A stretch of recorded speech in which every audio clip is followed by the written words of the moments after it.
Abo banyagihugu bo mu ntara ya Makamba bamenyesha ko mu bategetsi bihariye urwo rudandazwa rw'ibinyobwa vya Braludi harimwo uwurongoye umugambwe CNDD-FDD mu ntara, abakorera mu biro vy'amakomine hamwe n'abategetsi mu mabanki akorera muri iyo ntara, cane cane abo mw'ibanki ya Bankobu mu Mabanda n'Inyanzarake.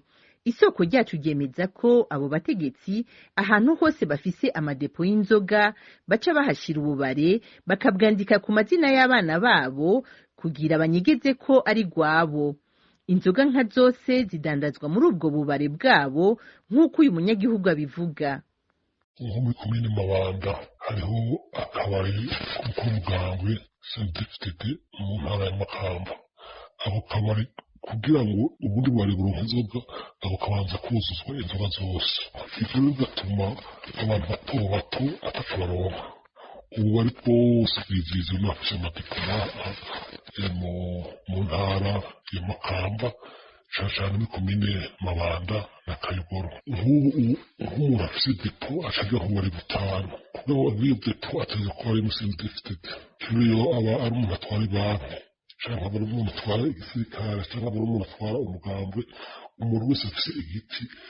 Abo banyagihugu basaba abakurira abo bategetsi guhagarika iyo ngendo atahitaniye no gusahura umunyagihugu, kuko ababikora baduza ibiciro vy'ivyo binyobwa uko bishakiye. Urudandazwa kugira ngo rufate umurongo mwiza ni rukorwa n'abantu batari muri leta, ni rukorwa n'abantu batakora ubundi buzi. Iyo bavuze yuko biyungunganya, kwiyungunganya baca biyungunganya muri ya mafaranga bakoresha ya leta. Umunyagihugu nawe yo kuja kurima mu mwonga akarimira abantu udufaranga bamuhemvye agaca agenda kukagwa rya cupa rizimvye.